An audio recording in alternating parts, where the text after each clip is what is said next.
With the 17th overall pick of the 2025 draft, the Cincinnati Bengals select the name that has been talked about so much today.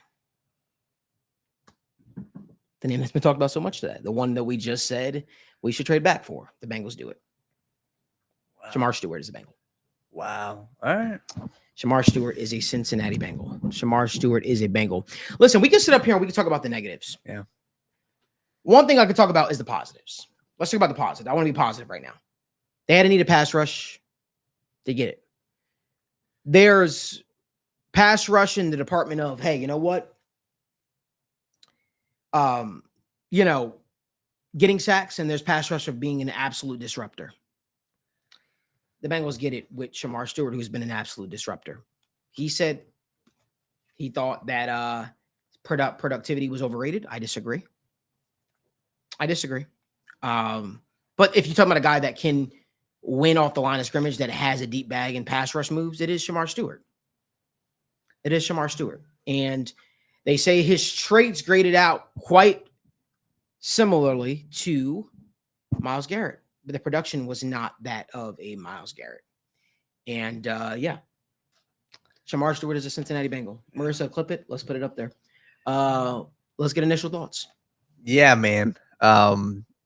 Real quick before you go, Mike, I think for me this reaffirms everything we kind of know about the Bengals. They didn't end up changing their stripes about going with a smaller edge rusher. They went with what they normally go with, right? You look at their lineage of defensive linemen. It is these big guys. It is these 260-pound guys, 6'5".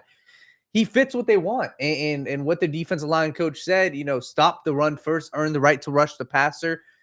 Shemar Stewart can do that for you. When I watched him, like you said, the biggest negative is he didn't really know what to do with his hands. Didn't really have, good hand usage. But at the end of the day, when you turn on the tape, who's the dude that pops? Shemar Stewart pops. He does. And you watch him up against Will Campbell. In the past game, he didn't look great, but there were multiple reps. He's blowing offensive linemen off the ball. He's blowing offensive linemen on their ass. So if the Bengals fans want to get excited for this pick, I think you immediately look at, say, hey, Trey Henderson is the star pass rusher on the opposite side, and Shemar Stewart is an athletic freak from day one.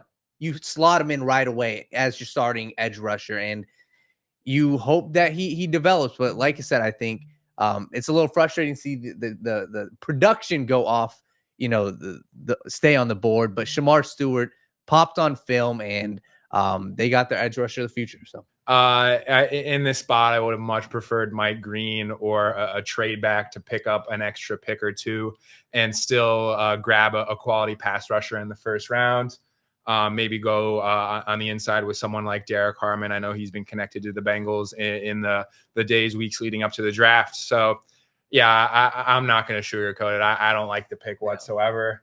We'll see. I mean, I'm not going to sit here and pretend like I know exactly how this is going to pan out, but it's not the pick I was hoping for. And it's looking like a very real possibility that we could leave another Bengals draft class with a disappointing pass rusher.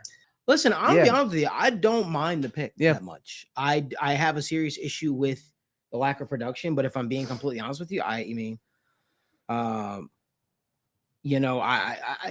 think people saying he's Myles Murphy again. I don't agree with that. No, I don't agree with that. I think he gets off the ball a lot quicker. I think he is extremely disruptive. I think I do have an issue with the production, with just getting, he's this guy that can set the edge. It's the guy that can stop the run. Let's talk about the positives, right? Because we can bag here, but national media, there a lot of people feel very good about this pick. My guy Trevor Sikkema, PFF, he loves this pick. For the Cincinnati Bengals. I like the pick. I think that he is a disruptor. I think if Al Golden can unlock and actually get him to not get overexcited. He talked about how the one thing he's working on is when he actually gets the quarterback in his grasp of just being able to just settle himself down, because he gets like a kid in a candy store. He gets extremely excited, and sometimes he overshoots. And you see a lot of that on the film. Yes. You see a lot of him going after the quarterback, getting super excited and maybe just over pursuing a little bit. But outside of that, I mean, I think this is where we can really talk about the analysis behind it, Daniel. Yeah. I'll be honest with you. I do see when you turn on the tape, don't look at the production. when you turn on the tape and you talk about a guy that consistently gets off the ball, guy that's consistently in the backfield, that is Shemar Stewart. That's not me selling you guys bullshit. Yeah. I would have gone somewhere different, but I understand the pick. At his best, you hope that he turns into a guy, right, that can finish those sacks. But you know who also at one point in time used to over pursue a little bit? Trey Hendrickson used to. Yep. He used to a little bit. And I'm not saying Shemar Stewart's Trey Hendrickson, but his get off on the ball is so fast. His pass rush win rate is so dynamic. I understand the pick, but you're banking on the room for growth there. You're banking on, holy shit, this guy is going to be settling as a pass rusher. This guy is going to make the tackles. His issue isn't getting off the line of scrimmage. No. His issue isn't being able to beat blocks. He does that at an elite rate. His issue is actually finishing. Yep. You know who also he reminds me of? We talked about it yesterday. Rashawn Gary. Rashawn Gary. Rashawn Gary is a disruptor. So by all means, this isn't a bad pick.